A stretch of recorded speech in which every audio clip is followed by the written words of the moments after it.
really quite an honor for me to be invited frequently to clubs around the country, and so I usually always say, yeah, I'll come out and talk to you, and I'm not really a public speaker or a real professional type person, but it's great to be here in Cleveland for the first time. And Voinovich called me up and said, hey, we got a great lake you can swim in. I don't know if I believe that guy, but I understand it's actually pretty shallow. Somebody didn't pay a water bill or something. And I was going through the Neo Apple Bits newsletter last night, and I saw there was calendars of all the dates in the upcoming months and significant computer events, and it reminded me of this calendar I bought back in Silicon Valley, and had all these dates of when certain computers were designed or big things happened. I opened it up. I quickly flipped it over to my birthday, and there it was, August 11, Bill Budge's birthday.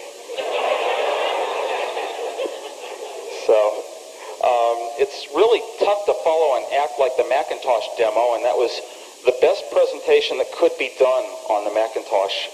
It just short of $80,000. That's the only way you can do a better one. A lot of the designers that you've pictured, heard about, read their profiles in Byte magazine and whatnot, a lot of them are some of the oldest people from Apple. They're the most incredible designers, programmers, hardware people, engineers, self-taught people at Apple, and their personalities are unexpectedly extremely like the profiles you can read about. They're the most incredibly interesting people in the world, and I hope they can come out here and address you in the near future.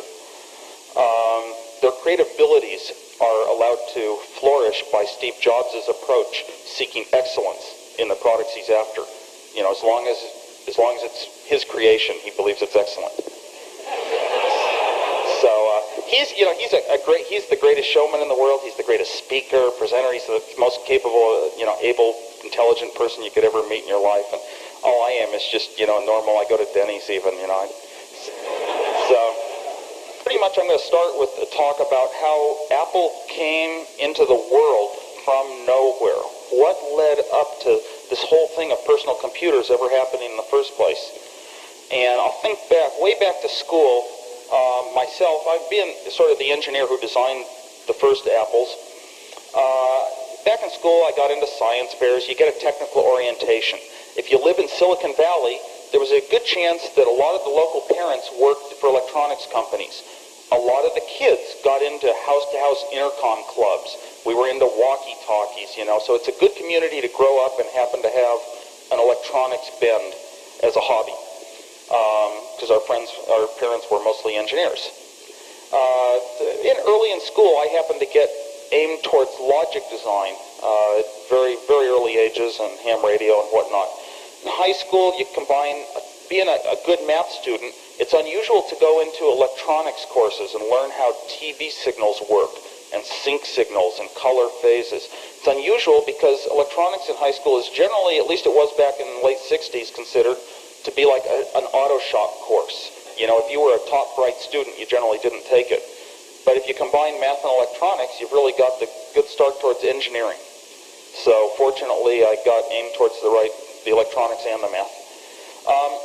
Up until that time, pretty much electronics had meant to me, before I really got into computers heavily, pretty much meant extra little pranks I could play around school, as well as fun I could have, with friends on the house-to-house intercoms.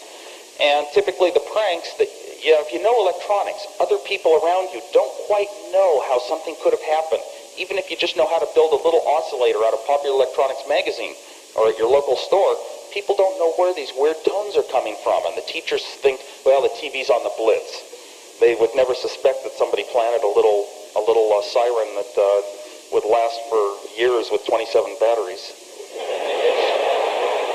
One of our favorites back in school was, we were in electronics, so we played a lot of pranks in the electronics class, rewiring people's radios so that, the power would be connected to every, they called them filaments on tubes in those days. We would take little hair wires and wrap them around the cord on a projector.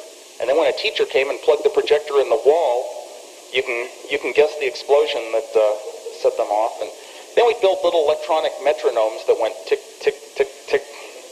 So we had a lot of electronics led to a lot of pranks that weren't normally accessible. my electronics teacher in school realized that I was getting into too much trouble, pulling too many pranks. I was never getting caught, but they knew I'd done them all.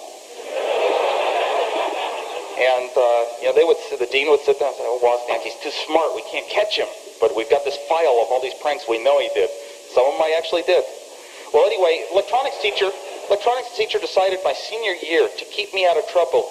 He'd find a local industry, some local company that would just take me in for 1 day a week and get me out of school for that day, especially Friday. So to keep me out of trouble, he got me lined up with, I could get into computers at Sylvannia. There were no computers in high schools back then. There was no way to find a manual or a teacher who even knew what a computer was. One time they sent me up during lunch. I could go up and work on a so-called computer, and it was a little thing with some relays and a couple patch wires, and you could hook it up and make it turn lights on, and they thought it was a computer.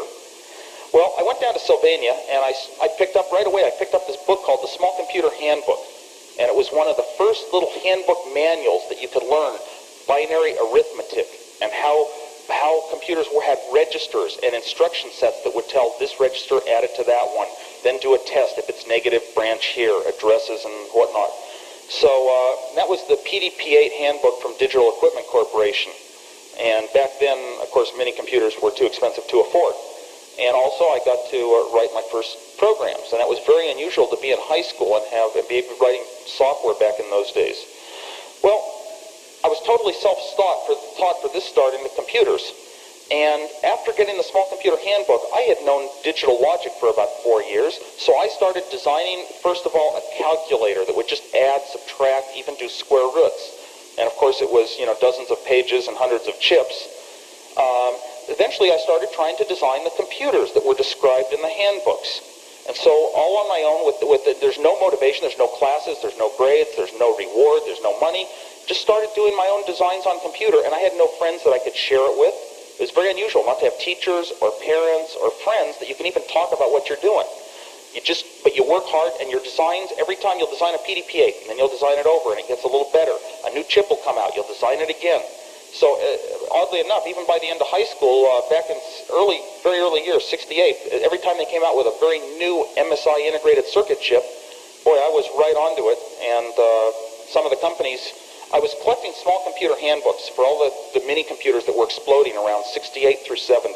There were maybe about 20 to 30 introduced. Every month there'd be a new one. And I would collect all their manuals and look at their instruction sets and design versions of them. So some of the companies were interested in my designs. I could never talk the local Silicon Valley companies into giving me the components I needed to actually build one. By this point in time, it was my goal in life that this was the one thing that I had pretty unique in the world, nobody else around me, but in my life I was going to own a computer. And this was in 68, in 1970, for example, the very cheapest 4K computer with no input or output. You had to buy a teletype for another $1,000 bucks. The very cheapest one cost twice what a car costs, if you want to put it in constant dollar terms. And but still, I swore that someday I'd be able to give up 2 cars and own a computer.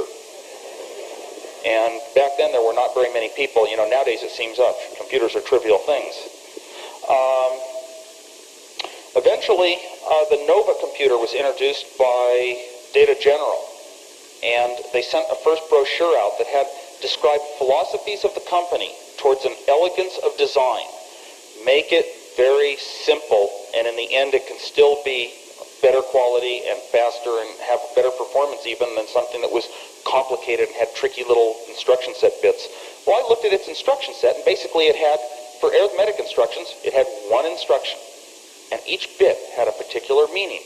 And it was so obvious how you can just run each bit out of the instruction register into the right chip, and everything will happen with the minimum number of chips.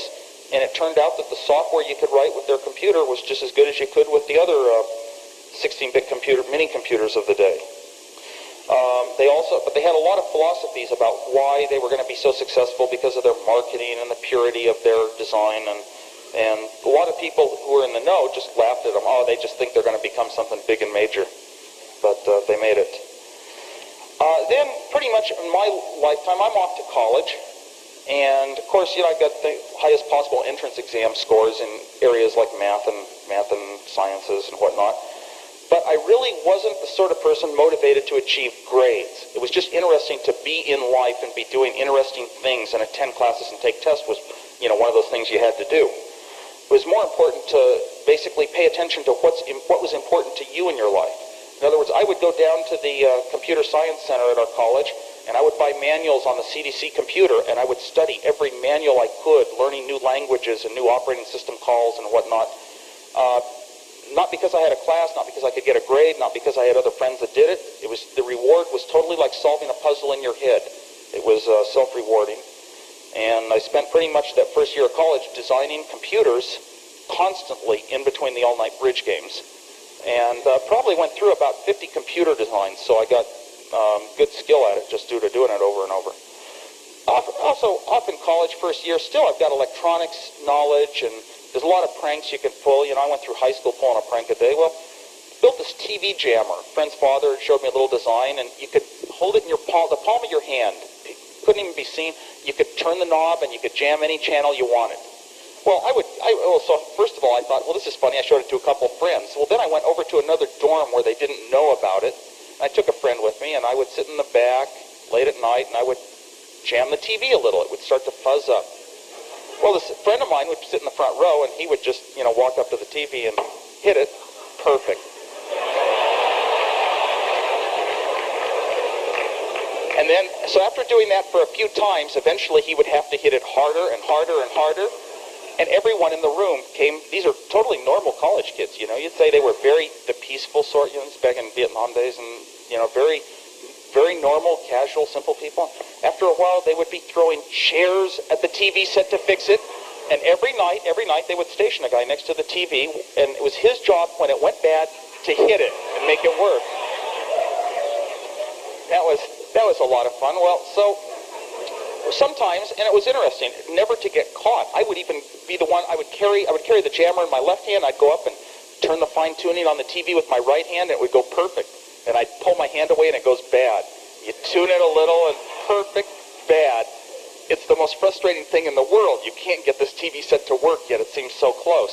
And we would take the TV jammer down to local TV stores, and they had quite a few interesting salesmen would really get flustered trying to demonstrate how good this TV was. So anyway, one time, I sent out some Morse code because I knew there was a ham radio operator in the dorm, and everybody said, Morse code, that's that ham radio operator. And boy, they were going to throw his thing out the window. So I was even on the vigilante committee, but he survived. One time they messed up the red, green, and blue controls so badly, and they had to call a repairman in. Well, I came back one night, and I started jamming it, and they said, oh, the repairman said it's the antenna. So one of them held the antenna up in the air. What happens? Anyone know what happens? Perfect. Well, it only stayed perfect for about a minute, and then it went a little bit hazy, so he held it up real high. Okay, and then eventually he had to stand on a chair, and it was perfect. And then within just a couple minutes, he had to stand on his tiptoes, and it was perfect. And if he came down on his heels, it wasn't. And that was fun. Another time, 5 of them were crowded around this TV set. And I noticed, all of a sudden, they're working on it, and I'm leaving it heavily jammed. All of a sudden, I noticed a guy had his hand on the middle of the screen, and his foot was in the air up on a chair. So, perfect.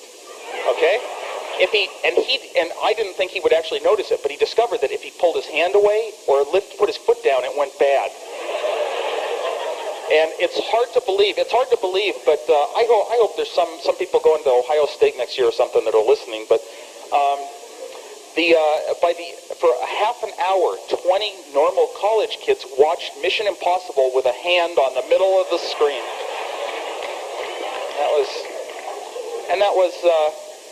But then that wasn't enough. I was taking my first computer course ever, and they were teaching the course partly on TV. A third of the class would see it live, but 2/3 of the class would sit in a big room with 4 TV monitors. So I took the jammer in there, and it was closed circuit on channel 3, so I was able to jam it. Fortunately, the ones that went out the worst were furthest from me. So, I thought this is neat. I built it inside of a magic marker. It was that small, so it was very well disguised. Unfortunately, a thing I didn't count on, 3 TAs up in the front of the class start looking over everybody, trying to spot who's got the transmitter. I freeze. I'm scared. If I make a move and turn this thing off, somebody's going to see me and they're going to know. And I was thinking, so for about the first 10 minutes, I'm thinking, this is hairy. I'm not going to be able to turn this thing off. I'm scared to death. Eventually, one of the TAs walks out of the room, and up on the TV set, the professor gets tapped on the shoulder, and he makes announcements about a transmitter. And boy, there's no way in the world I was going to get caught turning this thing off. Well, it got a little bit easier. By the end of class, they weren't watching that closely, and about a few minutes before class was going to end, the first guy got up to leave, and he was right under the TV set that was screwed up the worst. Yeah, George Forbes told me to watch my language. So, anyway, he gets up and starts walking out of the class early. So, of course, I grabbed my magic marker and I made the TV sets fade in and out as he walked. And as soon as he went out of the room, perfect. And it was very delightful to see a TA point at him. And later I found out they said, there he goes. So I learned a lesson. If you're ever going to do a real good technical prank, make sure it looks like somebody else did it, and you did 2 pranks for the cost of 1. So anyway, why is a story like this so great to tell? You know, because especially, I don't know, to a technical audience, there's something about humor and fun, and things ought to have kind of an entertaining and a playful value to them, whether it's, you know, and I think that's been a lot of the theme of the Apple computer from day one. So anyway, here I am, first year of college, and I'm really, really serious and working hard. And they had a computer there, and right away I started, of course, reading every manual I could to try to figure out if there was a way I could crash the computer. That was the big thing back in those days. As soon as you got to college, try to crash the computer somehow.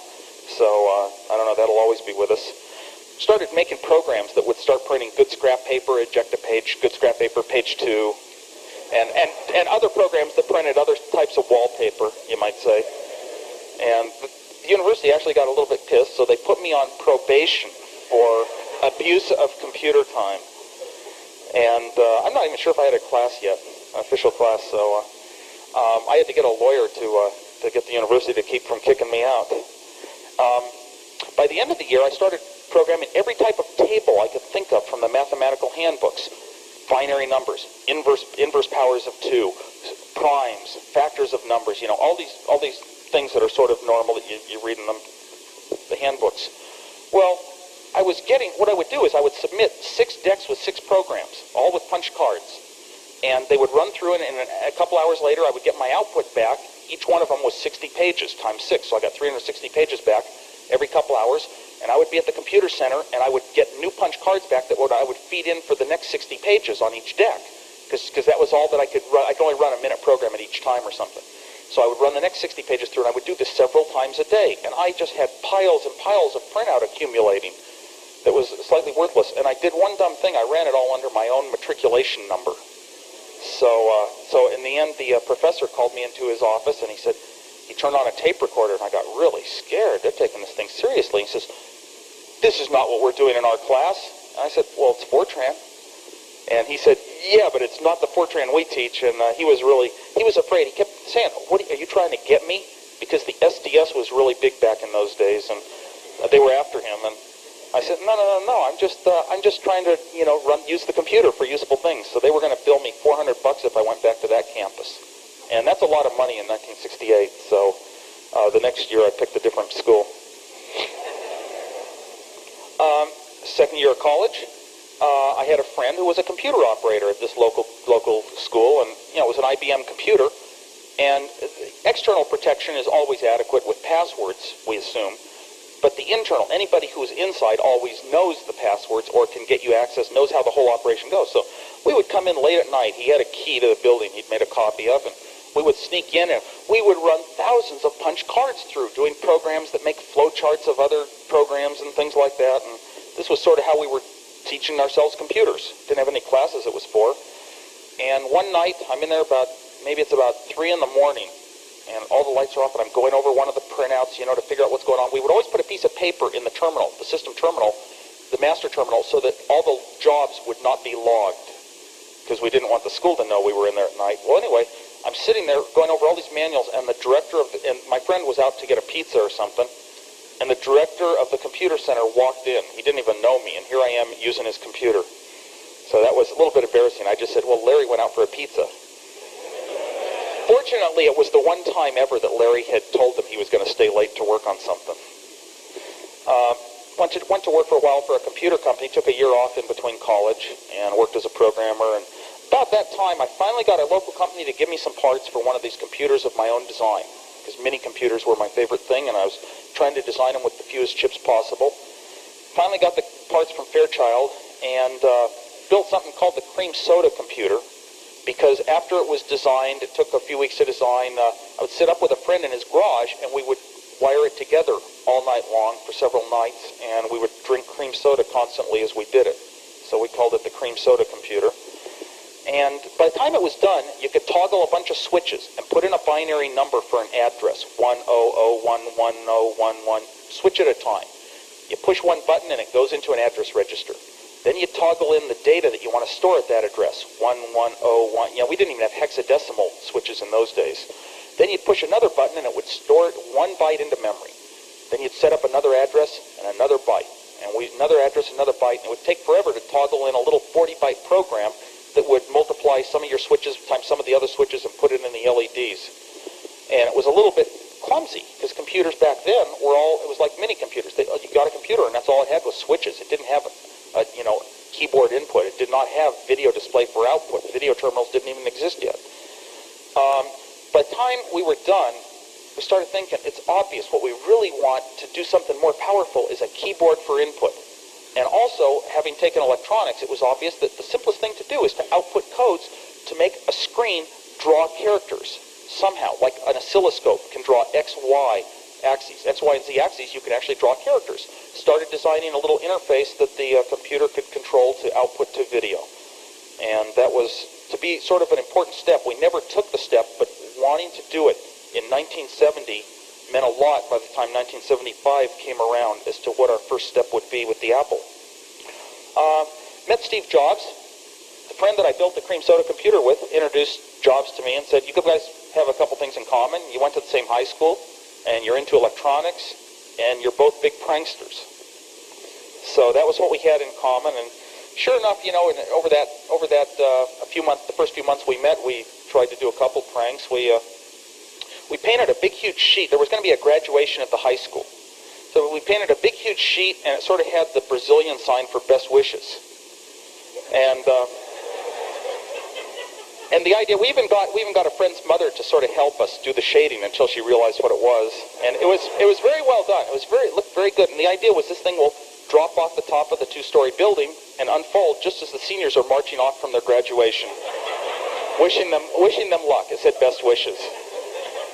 So, and that one, we had to spend several nights getting a mechanism together. We had to keep changing it. We'd climb up on top of this building all night long, and we finally had a couple of big long tracks and skateboards with bricks on them. Everything's tied with ropes so it can't fall on anyone. We put the tennis shoes to hold the sheet in place so it wouldn't blow away, and we had everything set up and secured by a 40-pound fishing line, and then Steve told one of these other seniors pulling a senior prank one night exactly what we'd done, and they let it off the next morning. So it didn't quite make its show. We came up with a real clever one, though. They were going to have a graduation, and we thought all the parents at our high school would sit out in the stadium on the field, and the kids would be in the stadium stands.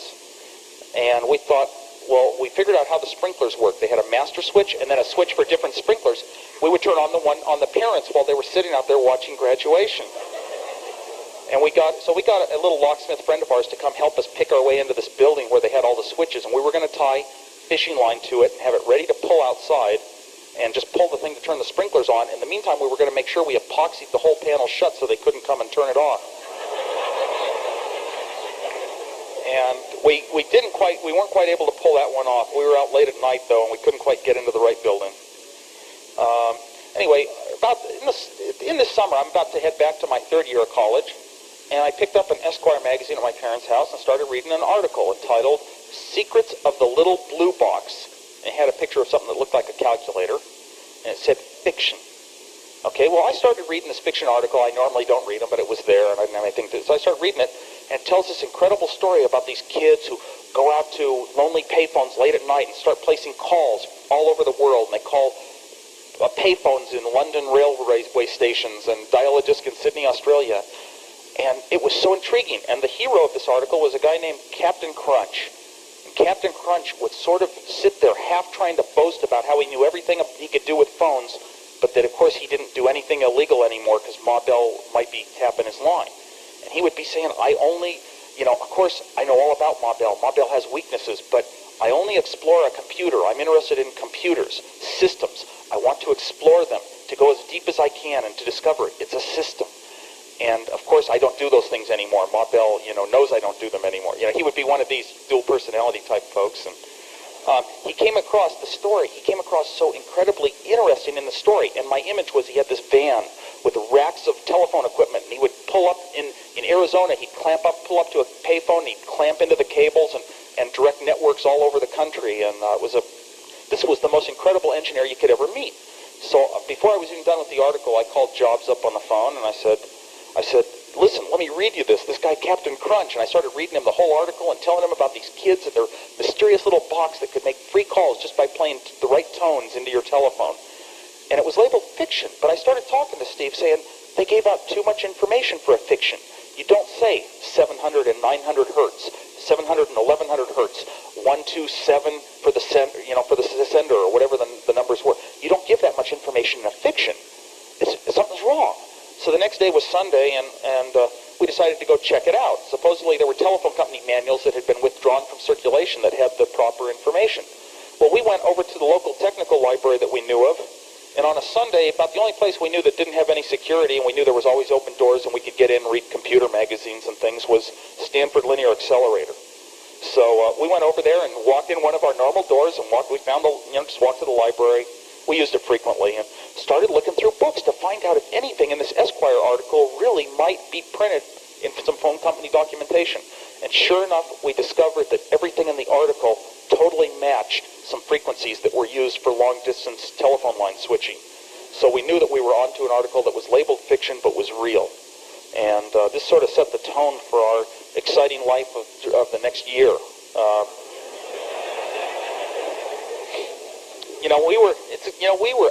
We were out to just explore this incredible little device and actually, have this fun and show off at the parties with it. And it related to electronics, so of course I was intrigued. And that was my only reason. Okay, heading off to Berkeley, and pretty much, I took the same approach I had first year college, which was, learn what's interesting. I would take computer science courses.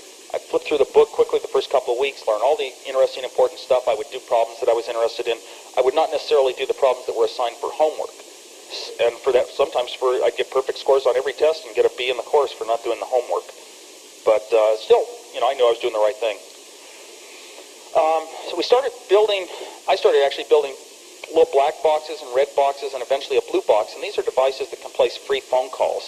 And I would sell little black boxes, $2 worth of electronic components. Put it on your phone. Anyone who calls you wouldn't get billed. And a couple of the kids, their parents would write them letters saying, how come we never got billed for a call from Florida? So we were having, fun. I was becoming master comedian, reading all the articles about the interesting characters and interesting things you can do with these boxes and how you can just put the right tones onto the phone line, go from country to country, up to the satellite, back down, call the phone next to you and hear it a half second later. Eventually, this guy, Captain Crunch, was supposedly heavily wanted by the FBI for all of his mischief. And there was no way to get a hold of him because nobody knew his name. Well, he did a radio station interview in our area. And we tried to get that radio station to get us onto him, and that didn't quite work out. One day, a guy came by my dorm room, and I started telling him all these incredible blue box stories and jokes and pranks, and I told him how my code name in the day was Berkeley Blue, and Jobs was Oaf Tobark. And he said, don't tell anybody, but I know who Captain Crunch is. I said, who? He said he works in Cupertino at KKUP. So, we got on the phone to KKUP, and we arranged to meet Crunch in a few days. And he came out, and, of course, he showed us all the tricks you can do, how you call every country, talk to the operators, get around, every trick and code you could do on blue boxes, and it was quite an amazing night in our life. And then on the way home, Jobs' car broke down, generator ran out, so we walked off the freeway to a gas station, And we started making a call with the blue box to call somebody to pick us up. Because it's pretty late. It's like 1 in the morning. We call back to the dorms.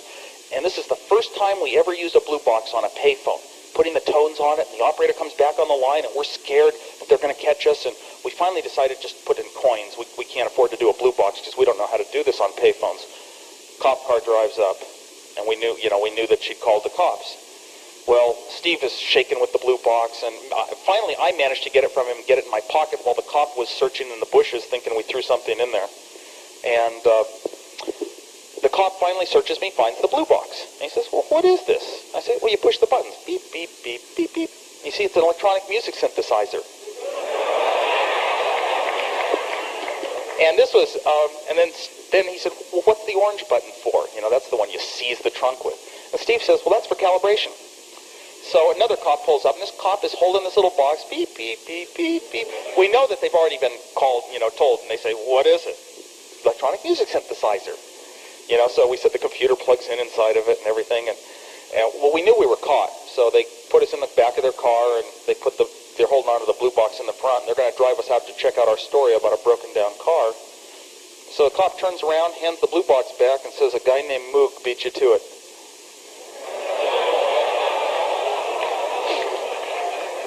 So anyway, Steve and I, this was kind of our first little business. We started selling blue boxes door to door in the dorms. And I was happy to make them, and Steve was happy to get some money. And it's hard, people do not believe that we actually did this door to door, but we had clever ways to find out if we had the right people.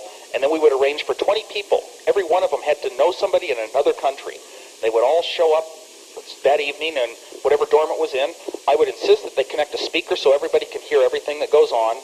This was like a show. I was master of ceremonies. And I would always insist that they record it, because somehow we had a feeling that this was like one of the most historic, memorable things of their life, and they always had to have a tape recording because it was worth so much. And we'd call all these countries, pulling pranks, reserving hotels in Paris for the president, and waking the Pope up saying we were Henry Kissinger, and it was embarrassing when the bishop, who was going to be the translator, said, "You're not Henry Kissinger," and I said, "Well, I should have used an accent, huh?"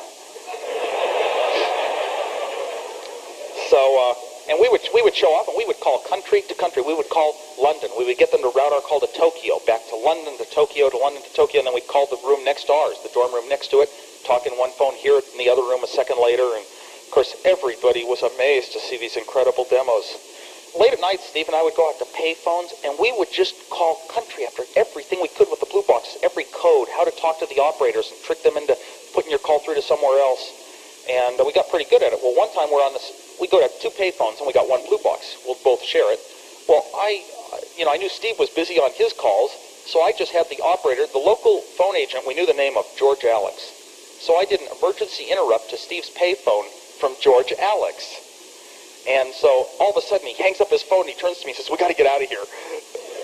And I'm near laughter, and I said, "Nothing to worry about." And he says, No, George Alex is here." And I said, No, Steve, he's not. I figured he would understand what happened. No, George Alex is here.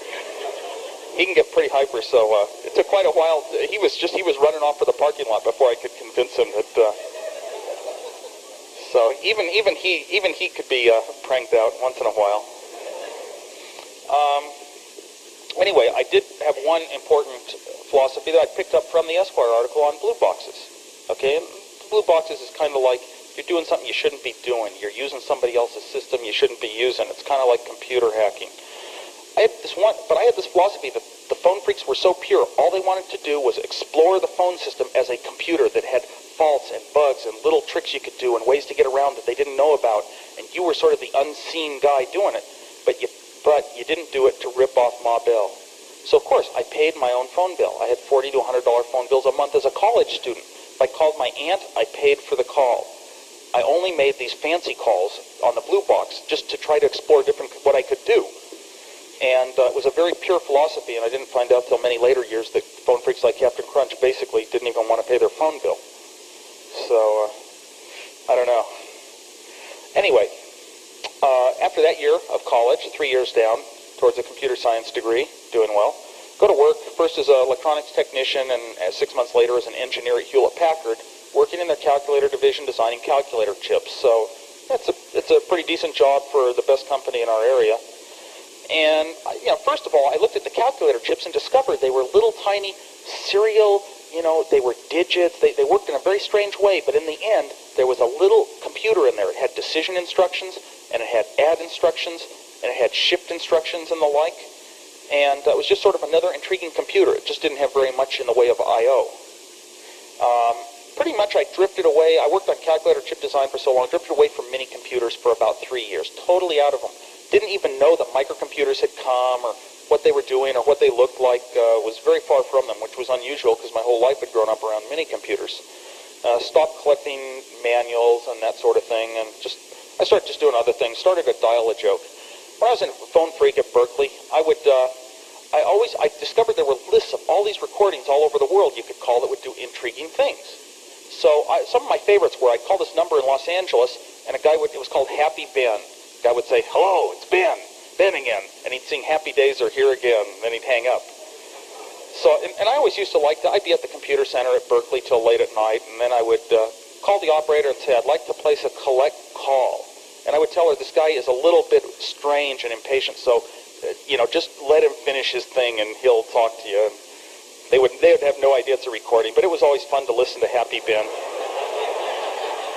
There were also, at that time, 1971, 1972, there were a lot of joke lines in Los Angeles. You call them, and they would tell jokes. And some of them would go on for minutes, telling these incredible, funny stories about fictitious or real people. Well, I came back. I'm working at Hewlett-Packard. I decided I'm going to start Dial-a-Joke, in the first one in the San Francisco area. So I hooked up bought a little recording machine, and I called up the phone company, and I got a phone line, and it was $40 a month. You had to rent the answering machine from the phone company in those days. So it was $40 a month, 1972, so that's pretty expensive. Anyway, people would call the machine, and every day they'd hear a joke, and it was usually a Polish joke. And I just always felt those are okay because, humor is worth more than, all this problem about people are sensitive and whatnot. And Polish jokes were real big back then, the official Polish joke handbook. Anyway, every morning I would record about a 10-second joke. Then during the day, after a couple of weeks, people just found out about it by word of mouth, and 2,000 calls a day would come into this machine. It was totally booked. There were probably 20,000 being dialed.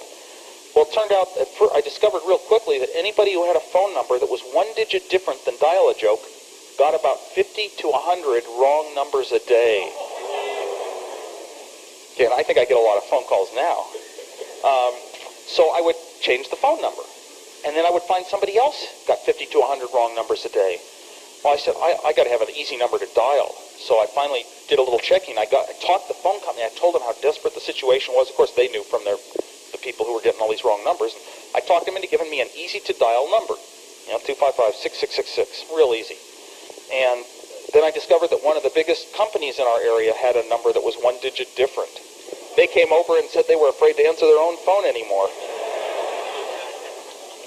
So, and it was fun to run Dial-a-Joke. At one point, there was a Polish-American group that threatened me with lawsuits a couple times, and I was shocked to know that people had bad feelings about this humor. So I finally had to ask them, well, what if I tell Italian jokes? And they said, well, that's fine.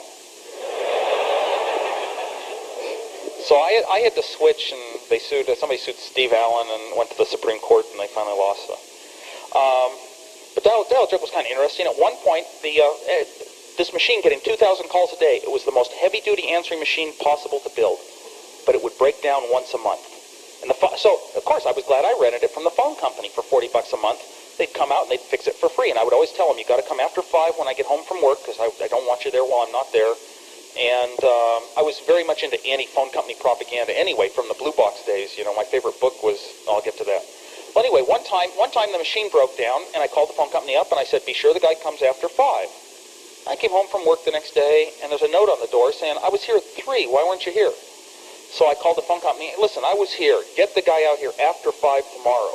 The next day I come home, and there's a note on the door. I was here at 2.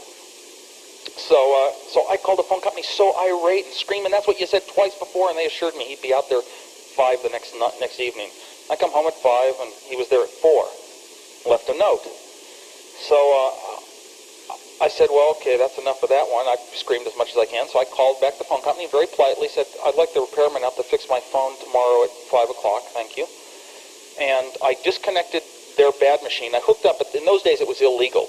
technically illegal. I hooked up my own answering machine, and I put a little message on it to these 2,000 calls a day that would come into Dial-a-Joke, and the message said, hey, the phone company hasn't fixed the Dial-a-Joke machine. If you're upset, why don't you dial 611?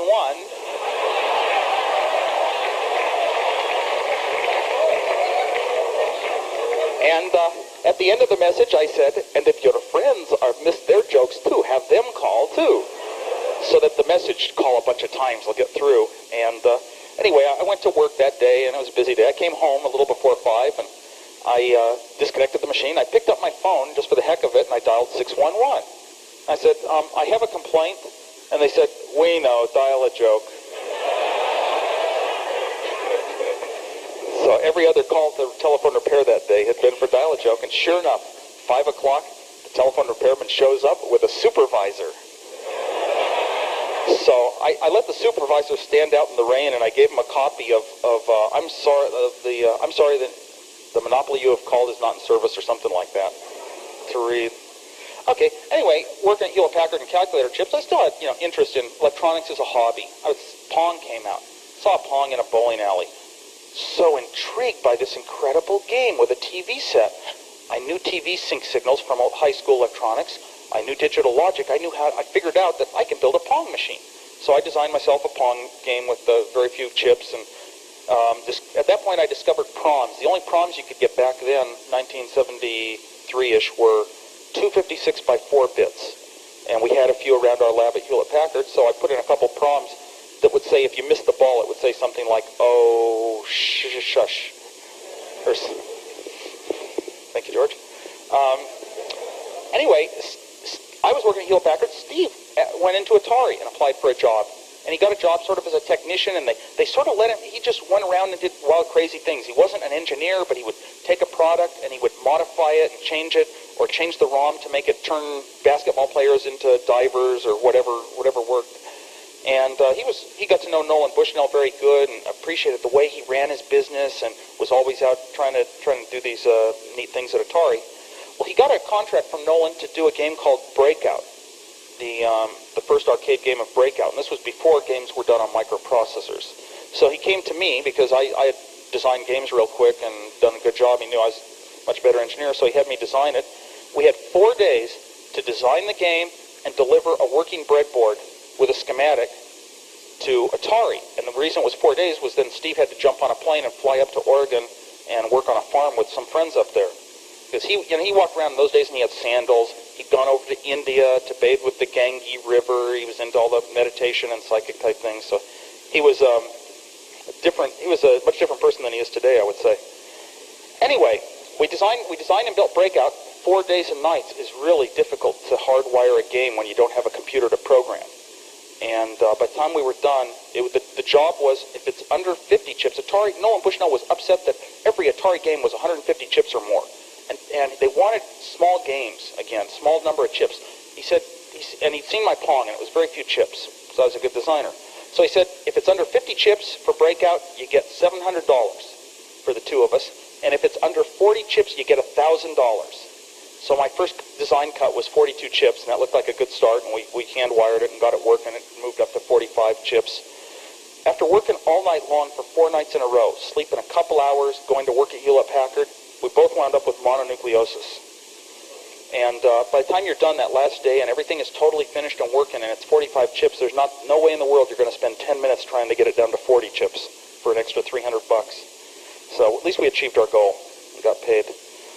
Next, I went over to Captain Crunch's house. By this point in time, he'd been arrested a couple times by the phone company and caught for various thefts of service and put on probation a few times.